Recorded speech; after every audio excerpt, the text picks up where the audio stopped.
Dr. Anouar Majid was recommended as the best resource and expert to give a presentation to us today on Islam, and especially Islam in today. And his office is here in Portland, Maine, as he is the University of New England's Vice President for Global Affairs and founding director of its Center for Global Humanities. A newspaper described Dr. Majid as a trailblazer, scholar, professor, and administrator. In the 1.5 years that I've been trying to arrange this date with him, seldom is he at his office. He is an extensive traveler. Anouar is a native born and raised in Tangier, Morocco. Thus his interest and success in assisting with universities in New England. You might have been actually the principals in setting up their campus in Tangier, the University of New England in Tangier. So congratulations for that great feat. He's an active traveler, as I said, and it's only his activity in traveling is only exceeded by his prolific writing. Anouar displays a wide intellectual range that crosses disciplinary boundaries and draws on Anglo-American, French, and Arab scholarship. Thus, he is an expert in Islam in today's global world.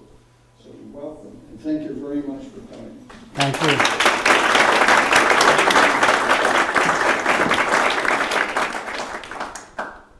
Thank you so much, Mike.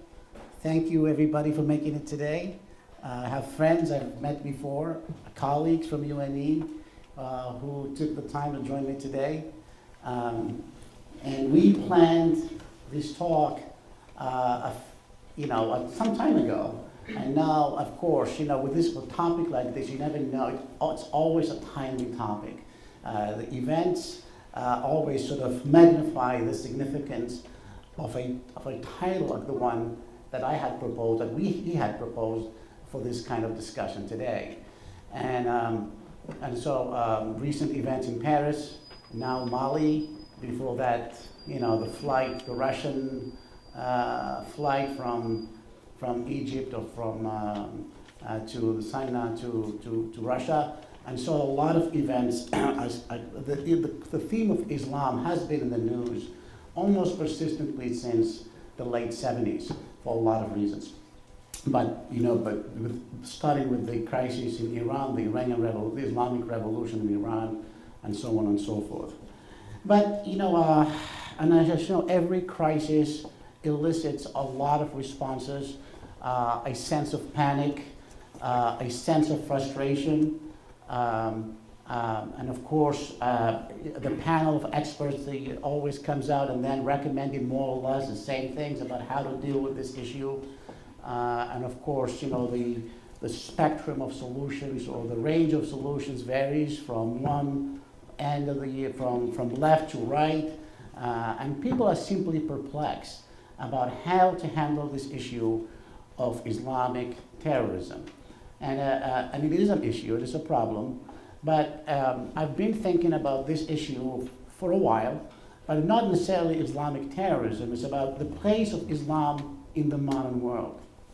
But before I talk about that, I'd just like us, before we begin to say, before we assume or adopt a position vis-a-vis this problem, which is nowadays Islamic terrorism, we need to decide what is it that we are defending. And that is I think to me that's a very crucial question that doesn't get a lot of attention in this times of crisis and so on. I mean, there are solutions being proposed, military solutions and all kinds of political solutions, but no one pauses to decide, okay, what is it that we want to defend against these people? And I think, to me, and in the case of the United States, and also in the case of the French, and for me in the case of the United States, is we want to defend the principles of the American Revolution. And what are those principles of the American Revolution? And because the topic of Islam was huge in the minds of the founders when they were establishing a republic. Maybe I'll get to talk about that.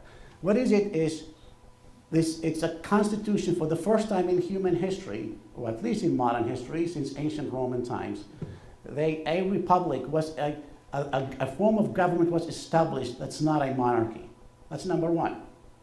And it was carefully and elaborated to have to include divided powers and to separate religion from government, from the state.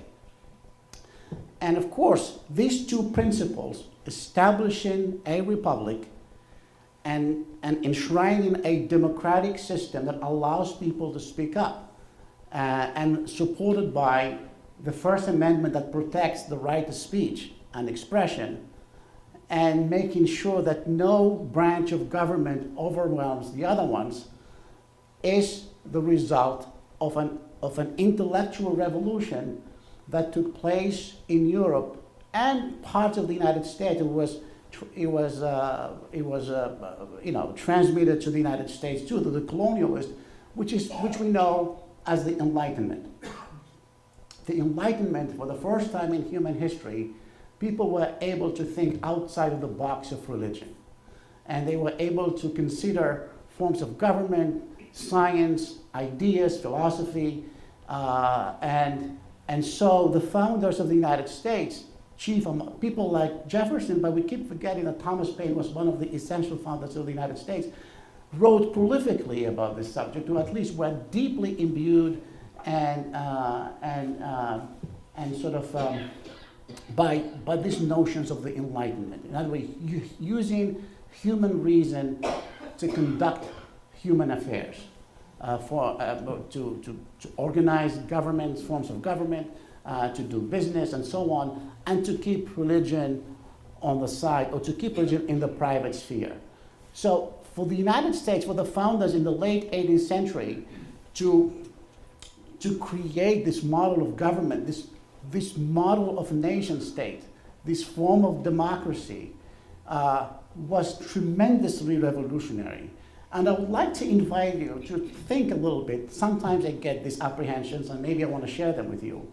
The fact that this kind of government, a democratic republic, it's not impossible for it to be a short-lived human experiment. If you take the long view of human history, it's been less than 300 years since this republic was established, with this kind of government, with this social life, with these democratic and political systems. But they're not, nobody says, there's nothing in any book, or there's not decreed anywhere, that this kind of system can endure forever. And I say that because I think the Enlightenment is a successor to a form of government, to a form of freedom that had existed before, but had existed in ancient times. And I'm talking about ancient Greece.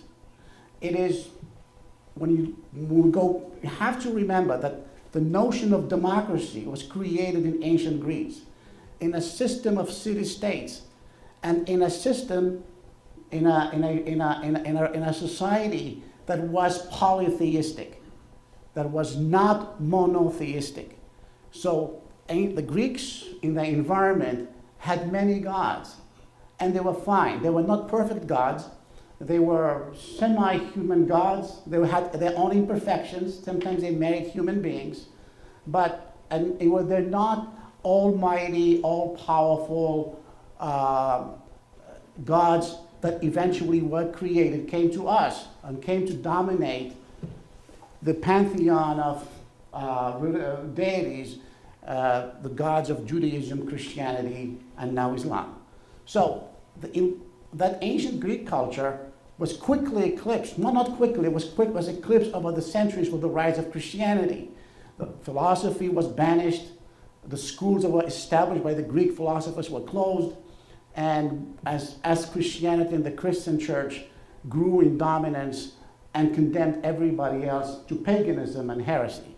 So, and that movement, that culture, did not come back, didn't even come back in the Renaissance, even though we think of the Renaissance as the resuscitation of Greek culture and thought. It came back only in the Enlightenment in the 18th century.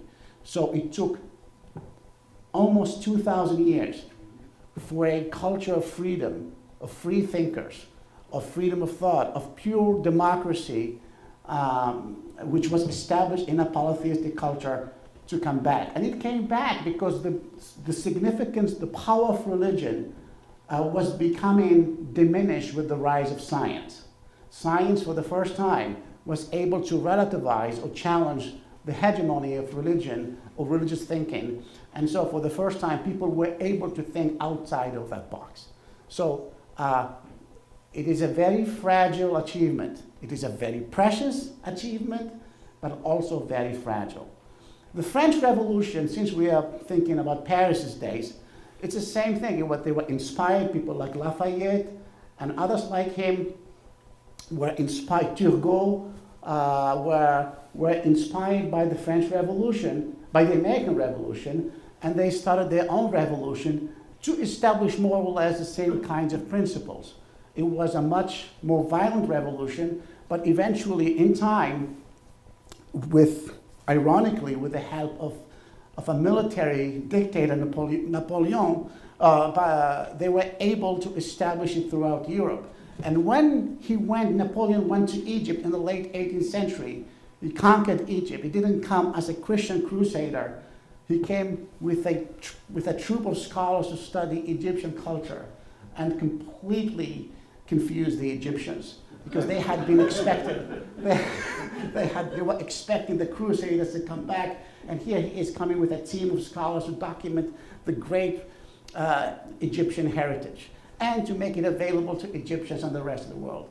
It was a secular revolution, and that puzzled Muslims at that time.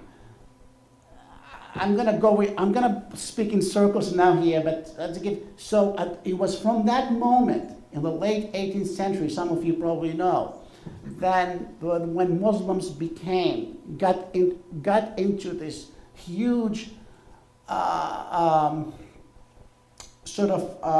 dilemma. The question they raised at that time, that startled them really, is how do we catch up with our enemies, our historic enemies, the Christians of Europe? What do we do now? They're more powerful than us. They have better armies. They have sciences. They have things that we don't even understand. What do we do? There were two solutions proposed, two main solutions that were proposed. One is to go back to the golden age of Islam in the 7th century, which is, and go back to the age of the Prophet Muhammad, when Islam became the dominant force in the region, and reclaim that spiritual force, that purity of faith, that conviction that motivated the Muhammad, the Prophet, and the caliphs that followed him. Caliph is a name for the success of the religious, it's like synonymous, it's comparable to Pope and Emperor in one. The other movement, intellectual movement that came out of this situation was, okay, maybe we can make Islam compatible with democracy. Actually, Islam is compatible with democracy and with modernity. So these two main movements have been trying to negotiating their future or their condition ever since. And to this point, to this day, there has been no resolution, because they really don't know what to do. They want to keep an ancient religion. They want to stay attached to an ancient religion and at the same time become modern. So the formula, the how to do this, the formula to achieve this kind of almost miraculous solution has eluded Muslims for more than 200 years. So this is what I see as the main problem, the core problem of what's happening in the world right now. Of course, we can talk about alienation, for example. We can talk about the fact that Muslims in Europe, for example, are treated as second-class citizens, and they're not. There's a lot of discrimination in some cases, and so on. And we can see that as a decline of the traditional left in Europe. In the 50s, 60s, and 70s, there were socialist and communist parties that were defending the rights of workers and the poor and the migrants and so on. Those parties have been practically decimated. They no longer exist as a political force in the social and political spheres. So no one is left to champion the rights of the downtrodden, the migrants, the poor, the homeless, and so on, except for charitable organizations. So the decline of the traditional left has something to do with the rise of this form of Islamic behaviors in Western Europe. We get that. There's also, there's another interesting idea not to be forgotten, even though we may see a lot of violence today coming out of Islamic countries. Sometimes it is an expression of a passing order. So what you see, it's like when there is a major transition happening at a cultural level, and maybe even at a civilizational level, what you see, it usually is accompanied by a lot of violence.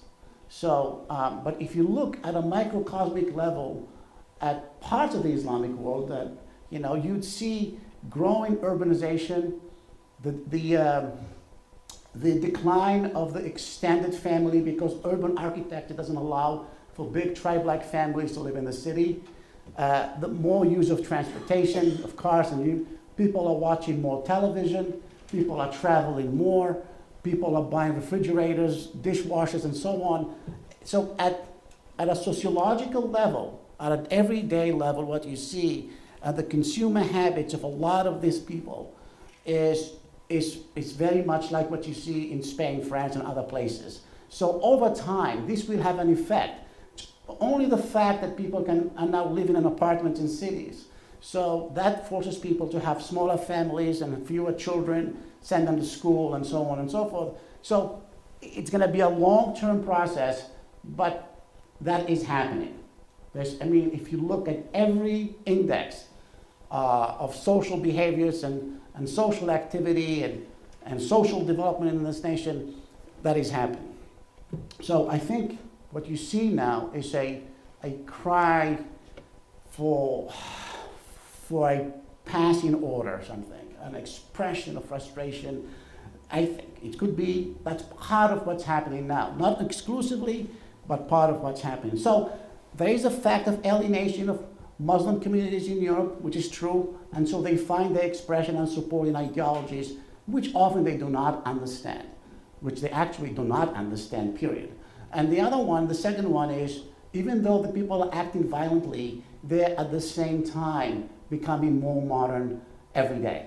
So it seems like a paradox, but in fact, it makes some sense. But basically, what is the problem that is happening in the Muslim world right now is it is a social deficit. And all these societies, Muslim majority societies, are backward in every possible way you can imagine. Education system is poor. Medical facilities, except for the rich Gulf nations, of no consequence. There's no research and development. The amount of the output that comes out of these countries collectively, from Morocco all the way to Indonesia and beyond, is totally negligible when you look at the total output from the global community. The book reading habits, especially in the Arab world, and when there have been reports about the Arab world, people do not read books. These countries collectively, especially the Gulf states, with their oil resources, they are probably the world's major consumers. I can't imagine any nation that consumes as much as the Gulf states combined do. They buy everything from the United States and Europe. They don't produce anything. And it is the United States that discovers, and the Europeans who discover the oils for them, the underground. They have the technology to extract that oil from beneath the ground. They sell that oil for them, and they make them rich in the process.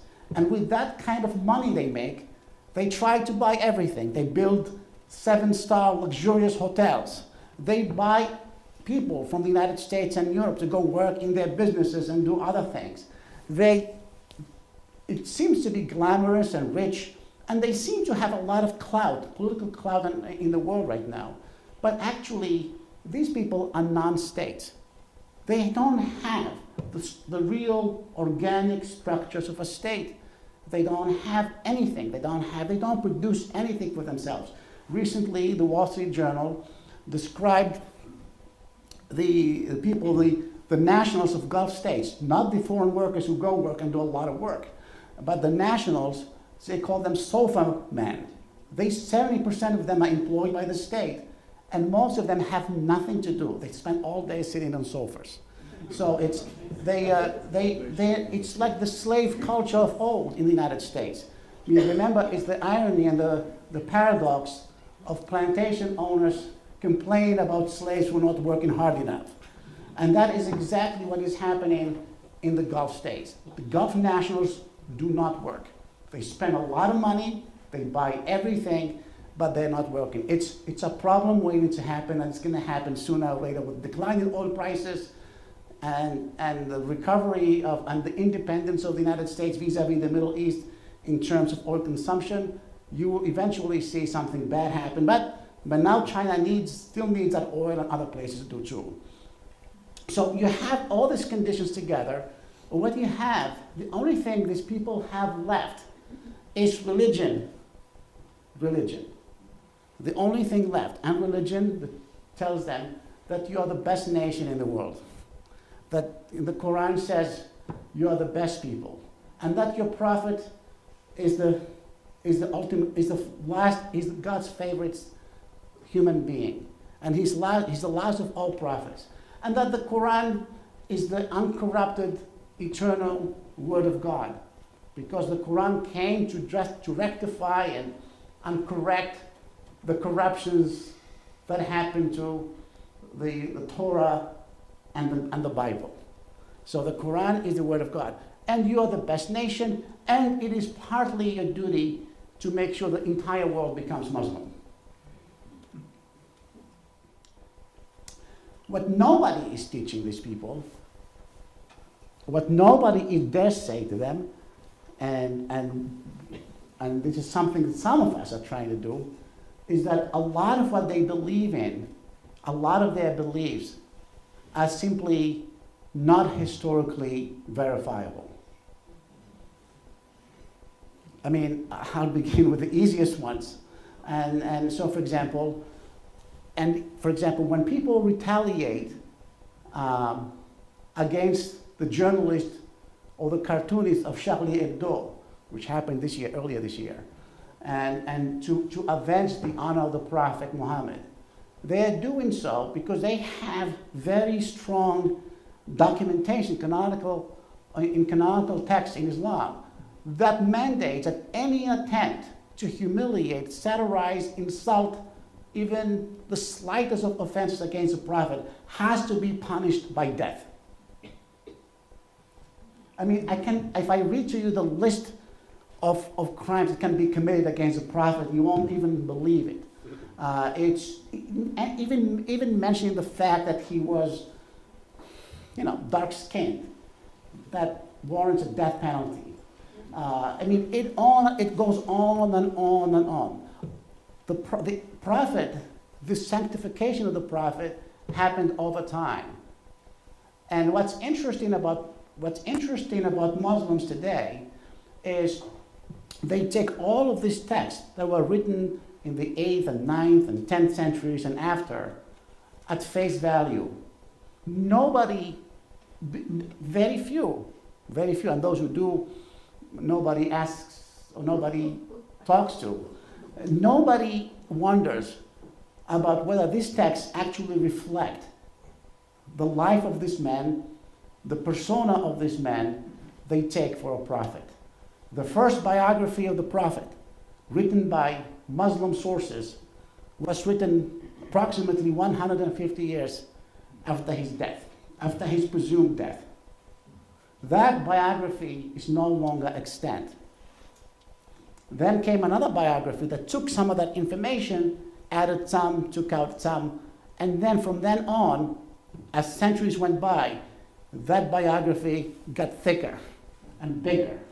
And so their accounts, and then around that same time, you begin to come with people still showing up with what the prophet said. He said this, he didn't say that, he said this, he didn't say that. So there were hundreds of thousands of sayings attributed to the prophet. And so they had to eliminate almost more than 90% of them to keep the rest and put them in books, which are now considered to be canonical books. But all of this happened not in Saudi Arabia, not in Egypt, but in Baghdad. Every canonical book, saying of the prophet, was written and published in Iraq, not in Saudi Arabia. Actually, there is no mention of Mecca in any of the sources of the 7th century and the 6th century at all. The figure of Muhammad, the person of Muhammad as we know as a prophet today, there is no mention of him in any of the contemporary sources that existed supposedly at the time he was living. I mean, he lived at a time he was supposed to have been born between 570 AD and died 632 AD. But okay, it's like 9/11 happens and we don't know, I mean, nobody talks about it. I mean, okay, I mean, Americans may not talk about it, but the Mexican could, or the Canadians could, or the French, or somebody's going to talk about the guy who's transformed the Middle East completely. Nothing. There's the Byzantines, not a word. In Jerusalem, they talk about a horde of Arabs, savage Arabs, who, not Arabs, Saracens, Ishmaelites, and so on. Even the word Arab was not used frequently. In some Armenian chronicles, same thing. As I said, the first official mention in a book of him happens later. So we look, the first mention, where do people look? In archaeology, there's no such thing in Mecca, inaccessible. It's quite possible people are finding out that the earliest mosques that are still extant today, they're not directed, the Qibla, towards Mecca. They were directed towards another place. The coins are available, numismatic evidence. You look for archaeological. When you don't have textual evidence, you look for archaeological evidence.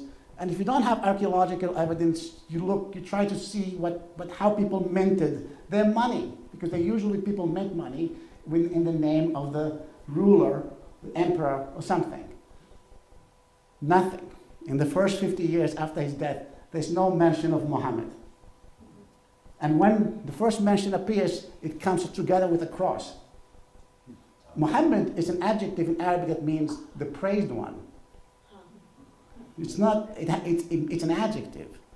And so then 1690, almost at the end of the 7th century, the Dome of the Rock, there is a large inscription that surrounds it that talks about the issues of Trinity, that God, it's a challenge to the Trinitarians for believing in the notion of the Trinity. But those are Christological disputes that had been going on within the Christian church for centuries. The Christians had been divided over the nature of Christ, what's divine, what's not, and how is the relationship between the God and the Son, and those issues never died. And they were very much alive in the time of the supposed life of the prophet in that area of the Middle East, Syria, Palestine, southern Iraq, and all the way to even in parts of Yemen and other places. But there is no mention of this person called Muhammad. So it's quite there was no paper too at the time. So what I personally think, is paper entered the Arab world in the 9th century. It came from China. Paper is a Chinese invention. And that's when all of these writings I mentioned, biographies, sayings, literature, a house of wisdom was established in Baghdad to translate Greek learning and Indian and some Persian one into Arabic. All of that, it's called the Golden Age. It's known as the Golden Age in Islamic history, happened because of paper.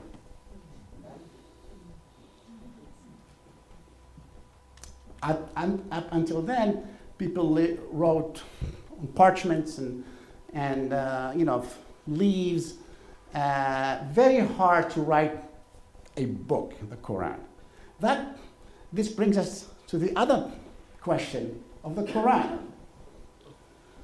Again, who wrote the Quran and when was it written?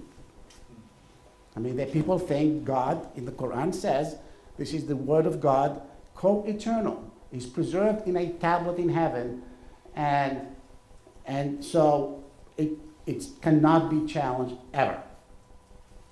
Okay, either the Quran descended from heaven as a published book, or something happened. Somebody wrote this Quran. That's what Muslims do not want to do. The conventional wisdom, or the traditional version in Islamic history, is the Quran was revealed to the Prophet during his mission, which lasted about 22 years. And then when he died, it wasn't collected during his time. So then began a process of collecting the Quran. Collecting it from what? Then came a time, by the time the Islamic Empire was expanding, people began to go to the Caliph. His name is Uthman, and they were telling him, you know what, there are very different versions of the Quran going around. People are taking, so you need to give us one version of this. It's exactly what Constantine did with the Christian church in the 4th century. And so the version has it. He burned all the available copies of the Quran, and he had a committee led by one Zayd, who had been the secretary of the Prophet during his lifetime. He's the only person who had lived through 3 regimes, and they put together this official version of the Quran.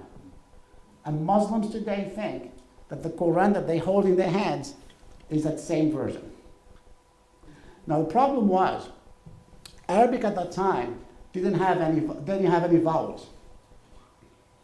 The first document to be written in Arabic is the Quran. And if you look at the early text of the Quran, you won't find vowels, which is diacritics.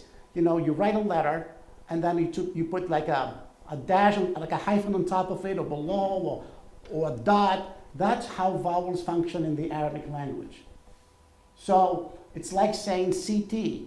It could be cat, C-A-T, or cat, C-U-T, or Q, whatever. 3 words can mean different things if you put them together without vowels.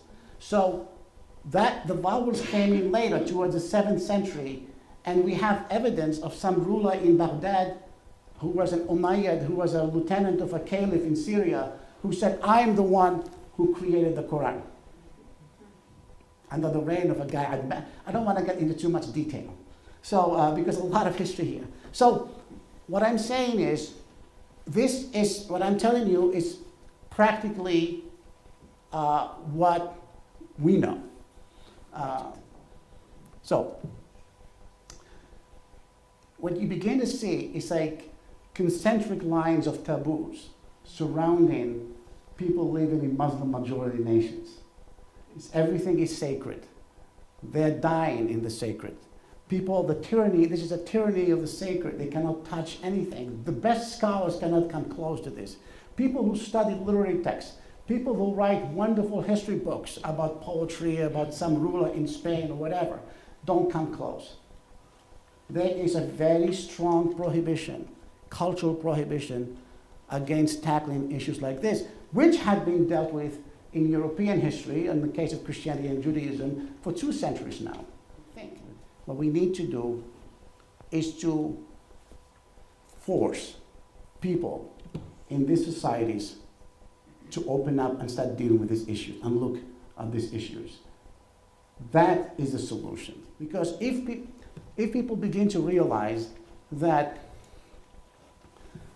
the prophet is not as is described in this canonical text written by X, Y, and Z, if they begin to realize that the Quran may not be as sacred as they had been told by their fathers and grandfathers and so on and so forth, if they begin to believe, then they say, why am I going to do this stuff if this is not going to get me to heaven? For example, because people can still do bad stuff. But, so why would I do that? In the name of what? At least this kind of question is absolutely indispensable, because as long as they have the wrong conviction, then they can do anything with impunity. People blow themselves up. It's like they blow themselves up for the glory of God. You have to take away that incentive. That's what we need to do, I think. It is misleading. It is misleading for public opinion to say, if somebody, the politicians and the media, to say, oh no, they do not represent Islam in any way, and Islam, most Muslims are moderate and so on and so forth. Well, so you could say, fine, where are those Muslims who are challenging these beliefs publicly, and where are the protests? Where are the Sunnis who protest the behavior of fellow Sunnis when the Sunnis massacre the Shia? And where are the Sunnis when other Sunnis massacre the Christians in Iraq and other places in the Middle East? There's a semi-genocidal war going on against Christians in the Middle East since the fall of Saddam Hussein. Where you see none of that, but you see Muslims protesting and complaining about how they are perceived and treated by the West. But that's not enough. People have to show that they mean what they say, or that if you think it's a religion of peace, then show me the ways in which it's a religion of peace. Or if it's something, show me. And no religion is a religion of peace. Religions are open-ended texts, but it's what you make of this text in some ways. And they are part of this text. They are that are sort of etched in stone for a lot of people. They cannot be changed because it's the uncorrupted, eternal Word of God. I think I began by talking about the Enlightenment. And I talked about ancient Greece. And I think those cultures haven't come to the Arab and Muslim world yet. Those revolutions haven't come because the theological mind has been powerful for a long time. In the early days of Islam, just when it was in its early stages of formation, there was a movement of philosophers and intellectuals known as heretics, and I wrote about them in a book. And they tried to question this stuff. Some of them were punished, some of them were executed, and some of them lived a normal life, died of old age. Very famous physicians, one of them. And they questioned the notion of prophecy. Again, their works are mostly gone. We just know about them through the refutation of people who criticize them. And they question the notion that God chooses some guy in the Middle East and shares a secret with them. They're usually guys, by the way.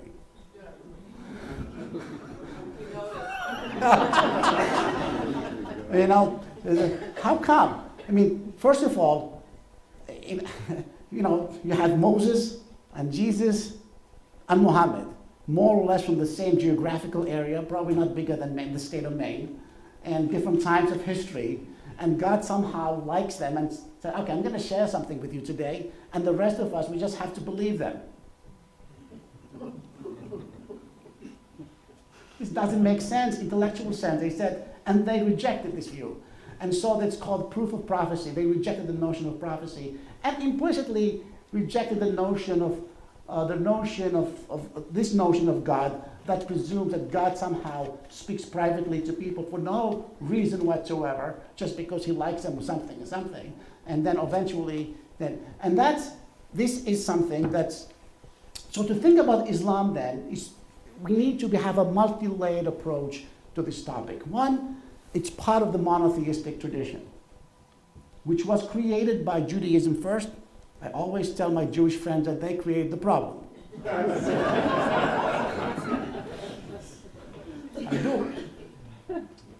One God over all the other gods, for one nation, almighty, jealous, retributive, punitive, and so on. It was a very dramatic and frightening notion of God. Then, of course, that notion was replaced by the church. I mean, Christianity did something different. Constantine decided, okay, I'm going to become Christian, and then he found a lot of these Christians arguing over all kinds of topics and principles and belief systems, so we brought them together in a council. Okay, why don't you agree on something and let's make a church out of it? And that's what Christianity, that's what Constantine did. And so he became Pope and Emperor at the same time. So Islam, by the time Islam appeared on the scene, it just borrowed these ideas and took them to a new level. Said, okay, I'm going to have the caliph, I'm going to have whatever these guys of the ISIS, when they talk about the caliphate, they're basically talking about the same principle. We're going to have one caliph. Because two ideas have never existed in Islamic political thought. One is democracy. It's a pagan notion from ancient Greece. And the other one is a republic. So these two notions have never existed in Islamic political history. It's always the caliph, the imam, the king, because sovereignty belongs to God and human beings are limited in what they can do. And the sovereignty is inscribed in his holy book, which was written, which has always existed, it's eternal, and provides guidance to the believers. Alexis de Tocqueville, when he came to America in 1830, when he was watching American democracy and marveling at the way it works, when he came back, he said, it was a message to fellow French aristocrats, and he was one of them. But he said, well, this can never work in the Islamic world, because the Quran acts as a strong legislation in Muslim affairs.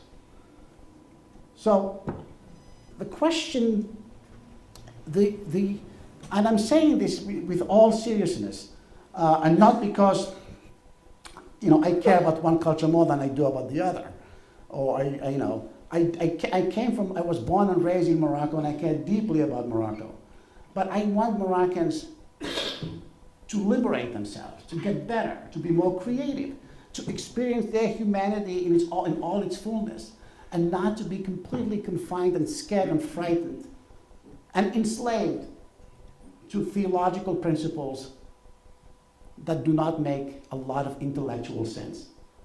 So that's what we are dealing with today. We are dealing with people who do not have the language of freedom. They get up and they praise God all day long, and they fast and they pray and they go to sleep. They don't have a way out of thinking. They don't have another intellectual alternative or cultural alternative besides soccer.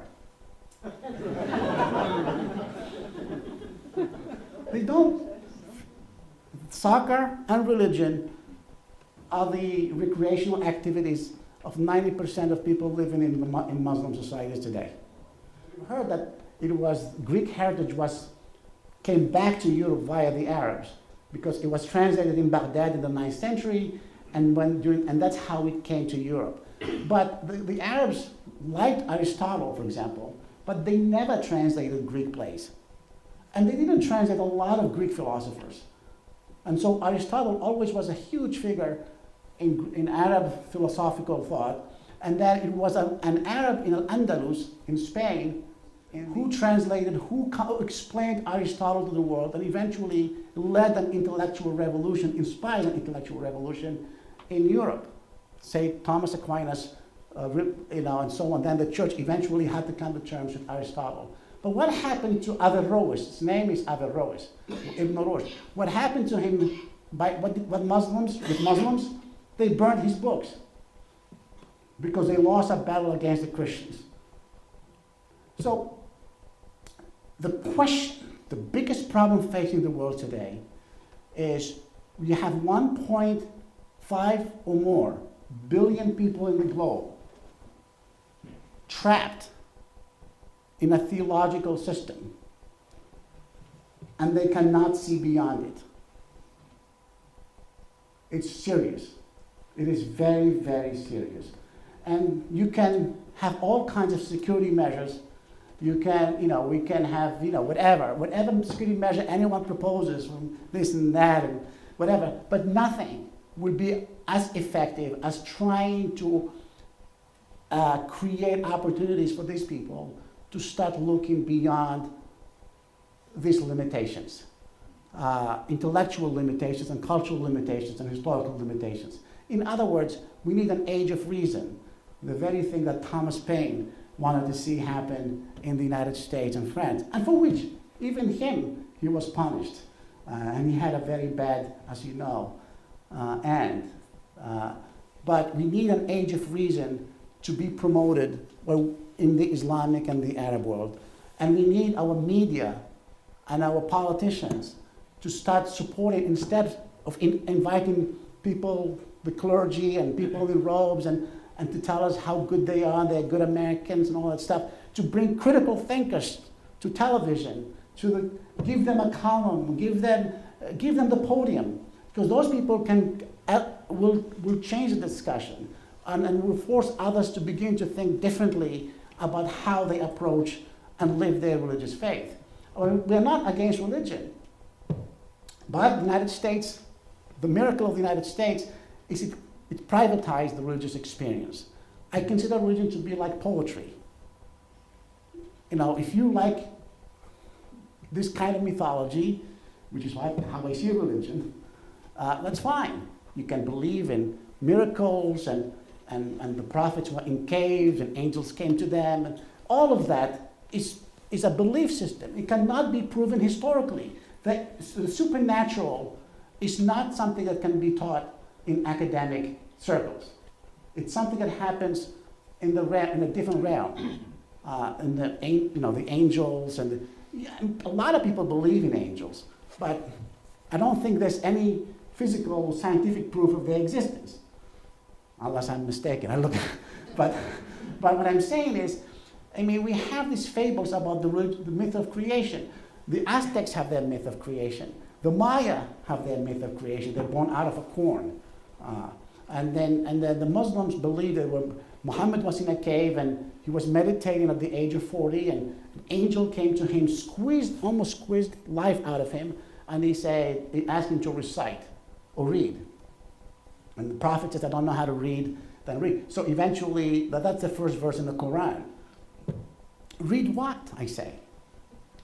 In the name of God who created you. So they say, well, see, the first verse in the Quran is about reading. Islam, but nobody would understand this verse of the Quran if people did not write interpretation of this verses 200 years later, give it context. So they say it's the angel who came down and squeezed him, and so in the name of God. But I think again, it reinforces my view that the culture of reading only emerged with the discovery and use of paper. So we are the Islamic world intellectually, and not just unfortunately the Islamic world, the entire world, we're still at the infancy of how we are dealing with this issue of religion. We're still very much trapped. And I talk about Muslims, but I know a big number of Americans too are in the same situation, more or less. Not the exact situation, but they believe in this stuff because belief systems are persistent, enduring, and everlasting to some extent. So, but we are very much at the beginning of a massive global cultural transformation. Just negotiating or revisiting or rethinking or modernizing belief systems created in the late antique period, 2,000 years ago, 1,500 years ago, by illiterate men who supposedly lived in the Middle East, illiterate men anyway, supposedly, and somebody wrote that stuff over a long period of time, and we've been trapped in those documents or governed by those documents ever since. There's no other endeavor of human life that has had that power over us except for religion. We don't practice the same medicine as people in the Middle Ages did. We don't have the same educational systems. We don't wear the same clothes. We don't drive. We don't have the same modes of transportation. We fly planes. But when it comes to identity, it's Muhammad. Or it's somebody else. So we are still, it's a multi-layered approach we need to take about this issue.